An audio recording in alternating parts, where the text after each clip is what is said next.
Hello അസ്സാം വലൈക്കും welcome to your YouTube channel. നമ്മൾ കാണിക്കുന്നത് ബീറ്റ്റൂട്ട് അടിപൊളി റെസിപ്പിയാണ് കേട്ടോ. അപ്പോൾ നമ്മൾ വീഡിയോ ഒക്കെ തന്നെ നമ്മൾ ചാനൽ ആദ്യമായിട്ട് കാണുന്ന ആണെങ്കിൽ ഒന്ന് സബ്സ്ക്രൈബ് ചെയ്യുക, തൊട്ടടുത്ത ബെല്ലൈക്കൺ ഒന്ന് ക്ലിക്ക് ചെയ്യുന്നുണ്ട് ഓൾ ഓപ്ഷനും കൊടുക്കുക കേട്ടോ. എന്നാൽ മാത്രമാണ് ഞാനിന്ന് പുതിയ വീഡിയോസ് നോട്ടിഫിക്കേഷൻ നിങ്ങൾക്ക് കിട്ടുള്ളൂ. അതുപോലെ തന്നെ സ്കിപ്പ് ചെയ്ത് നമുക്ക് കാണാൻ വേണ്ടി ശ്രമിക്കാം. ഇനി നമുക്ക് എങ്ങനെ ഇത് ഉണ്ടാക്കണം നോക്കാം കേട്ടോ. അപ്പോൾ അതിനായിട്ട് ഞാൻ ബീറ്റ്റൂട്ടൊക്കെ തൊലി കളഞ്ഞ് കഴുകി ക്ലീനാക്കി ഇതുപോലെ കട്ട് ചെയ്ത് വെച്ചിട്ടുണ്ട് കേട്ടോ. നിങ്ങൾക്ക് ഇതുപോലെ ചെറുതാക്കിയിട്ട് വേണമെങ്കിൽ കട്ട് ചെയ്യാം, അല്ലെങ്കിൽ ഇത് ഗ്രേറ്റ് ചെയ്തിട്ട് അങ്ങനെ വേണമെങ്കിലും നിങ്ങൾക്ക് എടുക്കാം കേട്ടോ. നമുക്ക് ഇനി ഒരു പാനിലേക്ക് നമുക്ക് ഈ കട്ട് ചെയ്ത് വെച്ച ബീറ്റ്റൂട്ട് ഇട്ട് കൊടുക്കാം. ബീറ്റ്റൂട്ട് ഇട്ട് കൊടുത്തതിന് ശേഷം നമുക്കിത് വേവിക്കാനായിട്ട് അതിനാവശ്യത്തിലുള്ള വെള്ളം ഒഴിച്ച് കൊടുക്കുക കേട്ടോ. അത് വേവാനുള്ള വെള്ളം മാത്രം ഒഴിച്ച് കൊടുക്കുക. അതിന് ശേഷം അതിലേക്ക് ആവശ്യമുള്ള ഉപ്പും കൂടി ഇട്ട് കൊടുക്കുക. ഞാൻ ഇപ്പോൾ ഇവിടെ ഉപ്പിട്ട് കൊടുത്തിട്ടുണ്ട്. ഇനി നമുക്കിതൊന്ന് ഇളക്കി കൊടുക്കുക കേട്ടോ. ഇളക്കി കൊടുത്തതിന് ശേഷം നമുക്കിതൊന്ന് അടച്ചു വെച്ചിട്ട് അതൊന്ന് വേവിച്ചെടുക്കണം കേട്ടോ. വെന്ത് ഉടയൊന്നും വേണ്ട, നമുക്ക് കറക്റ്റ് വേവാകുമ്പോൾ തന്നെ നമുക്ക് ഓഫ് ചെയ്യാൻ കേട്ടോ. അപ്പോൾ നമുക്ക് വേവിക്കാനായിട്ട് വെച്ചിട്ടുണ്ട്. ഇനി ആ നേരത്തെ ഞാനൊരു 10 ചുവന്നുള്ളിയും അതുപോലെ തന്നെ ഒരു 4 വെളുത്തുള്ളി ഇട്ടെടുത്തത് അത് നമുക്കിതൊന്ന് ചതച്ചെടുക്കണം. അപ്പോൾ അതിൻ്റെ കൂടെ തന്നെ ഉണക്കമുളകില്ലേ, നിങ്ങൾക്ക് ഉണക്കമുളകും ചതച്ചെടുക്കാം. ഞാൻ അപ്പോൾ ഉണക്കമുളകിൻ്റെ പകരം ഉണക്കമുളക് പൊടിയാണ് ഇട്ട് കൊടുക്കുന്നത്. അപ്പോൾ അതുകൊണ്ട് നിങ്ങൾ ഉണക്കമുളക് എടുക്കുകയാണെന്ന് വെച്ചാൽ ഇത് 3 കൂടി ചതച്ചെടുക്കുക. എന്നിട്ട് ചതച്ചിട്ട് നമുക്ക് അവിടെ മാറ്റി വയ്ക്കുക. നമുക്ക് നമ്മളെ ബീറ്റ്റൂട്ട് ഇവിടെ തുറന്ന് നോക്കാം. ഇവിടെ കറക്റ്റ് വെള്ളമൊക്കെ വറ്റി കറക്റ്റ് ഇതുപോലെ വെന്ത് കിട്ടിയിട്ടിട്ട് കേട്ടോ. വെന്ത് ഉടഞ്ഞു പോകരുതേ. ഈ ഒരു കറക്റ്റ് വേവിൽ നമുക്ക് ഓഫ് ചെയ്തിടാം കേട്ടോ. ഇനി അത് പാൻ വയ്ക്കുക. പാൻ ചൂടായതിനു ശേഷം എണ്ണ ഒഴിച്ച് കൊടുക്കുക. എണ്ണ ഒഴിച്ചെടുത്തതിന് ശേഷം കടുക് പൊട്ടിക്കുക കേട്ടോ.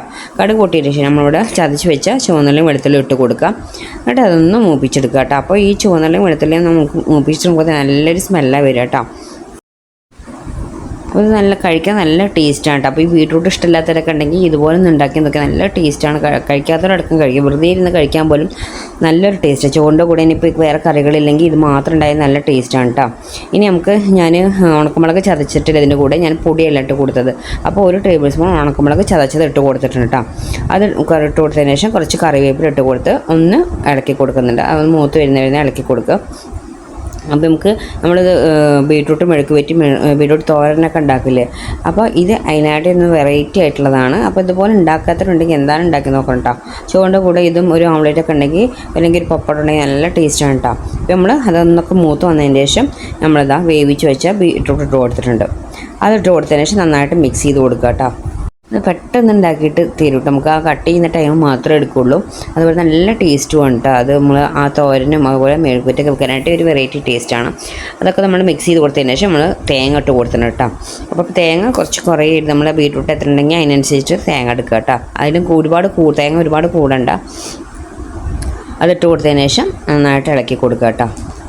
ആ തേങ്ങ ഒക്കെ ആകുമ്പോൾ ഒന്ന് ഇളക്കി ബീറ്റ്റൂട്ടുമൊക്കെ ഒന്ന് സെറ്റായി ഒന്ന് പിടിക്കുന്ന വില ഒന്ന് ഇളക്കി കൊടുക്കുക. നമ്മൾ ഫ്ലെയിം മീഡിയത്തിലിട്ടിട്ട് തന്നെ എപ്പോഴും ചെയ്യാൻ വേണ്ടി ശ്രമിക്കണം കേട്ടോ. ഇതാ കണ്ടില്ലേ, ഇപ്പോൾ ഒറ്റയായിട്ട് നമ്മൾ കറക്റ്റ് വറവിൽ നമുക്ക് ബീറ്റ്റൂട്ട് കിട്ടുന്നുണ്ട് കേട്ടോ. നല്ല ടേസ്റ്റാണ്. ഇനി ഇതുപോലെ ട്രൈ ചെയ്യാത്തിട്ടുണ്ടെങ്കിൽ എന്താണ് ട്രൈ ചെയ്ത് നോക്കണം. ഇനി നമുക്കതൊന്ന് ഇളക്കി കൊടുത്തതിന് ശേഷം നമുക്ക് ഫ്ലെയിം ഓഫ് ചെയ്തിടാം കേട്ടോ. നിങ്ങൾക്കൊക്കെ ഉപ്പ് കുറവുണ്ടോ നോക്കിയിട്ട് ഉപ്പ് കുറവുണ്ടെങ്കിൽ ഇട്ട് കൊടുക്കാം കേട്ടോ. എനിക്ക് ഉപ്പ് കറക്റ്റാണ്, പിന്നെ ഞാൻ ഇട്ട് കൊടുത്തിട്ടില്ല. അപ്പോൾ എല്ലാവരും മെഴുക്ക് പറ്റിയും തോരനും സെപ്പറേറ്റ് ഉണ്ടാക്കില്ല. അപ്പോൾ ഇത് ഒരുമിച്ച് അങ്ങനെ ഉണ്ടാക്കുമ്പോൾ നല്ലൊരു ടേസ്റ്റാണ് കേട്ടോ. ഒരു പ്രത്യേക ടേസ്റ്റാണ് ഉണ്ടാവുക. ബീറ്റ്റൂട്ട് കഴിക്കാത്തവരടക്കം കഴിച്ചു അത്രയ്ക്ക് നല്ല ടേസ്റ്റാണ് ഉണ്ടാവുക. അപ്പോൾ ഇതുപോലെ ട്രൈ ചെയ്യാത്ത ആരുണ്ടെങ്കിൽ എന്തായാലും ഒന്ന് ട്രൈ ചെയ്ത് നോക്കണം. നല്ലൊരു റെസിപ്പിയാണ്. അപ്പോൾ ഇത്ര വീഡിയോ ലൈക്ക് ചെയ്യാനും ഷെയർ ചെയ്യാനും കമൻറ്റ് ചെയ്യാനും സബ്സ്ക്രൈബ് മറക്കരുത്. Okay, bye bye, thank you.